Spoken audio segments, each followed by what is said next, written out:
Des voitures de collection exposées dans la cour d'honneur de l'ancienne abbaye de Gembloux. Ici, les véhicules ont 50 ans et plus, de quoi ravir les passionnés. Je suis amateur de vieilles voitures, de voitures tout court d'ailleurs. C'est mon métier un peu. Mais maintenant, je suis pensionné, alors c'est mon passe-temps maintenant. Les visiteurs sont nombreux à photographier ces véhicules de collection, mais tous ne sont pas fans pour autant. Non, pas du tout, j'y connais rien du tout. C'est pour mes petits-enfants. J'ai des petits-fils et je sais qu'ils aiment les belles voitures et les vieilles voitures, donc j'ai fait des photos pour eux. Avant ce rassemblement, les conducteurs d'Old Timers ont participé à une balade dans Gembloux et ses alentours.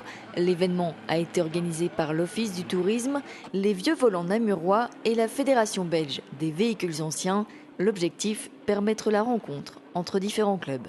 Comme je suis responsable régional pour le nord namurois et pour le sud du Brabant wallon et l'est, Gembloux était tout indiqué pour faire ce rassemblement. L'ancienne abbaye comme décor, un esprit convivial et du soleil, tous les éléments sont rassemblés pour cette première édition. Tous les collectionneurs sont vraiment des amateurs et protègent vraiment un patrimoine immobilier, je vais dire, qui bouge par rapport au patrimoine immobilier qu'on peut rencontrer ici, qui est aussi exceptionnel. Et enfin, il suffit de faire un tour dans la cour et puis vous vous apercevrez.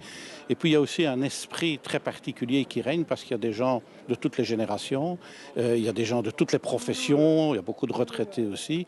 Et il y a cette même passion qui fait que tout le monde s'entend très bien. De ce côté-ci, ce sont les véhicules de 25 ans et plus.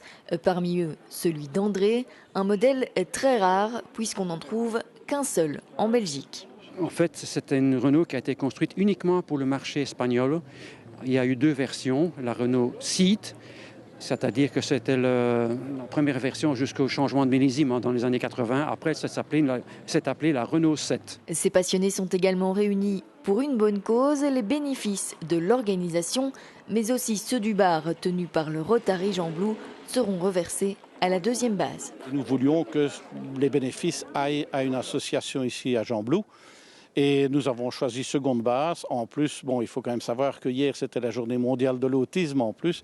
Et que deuxième base est là pour venir en aide à cet handicap qui est quand même pénible. Autorétro Gembloux était une première. Les organisateurs ne doutent pas qu'une seconde édition aura lieu l'année prochaine.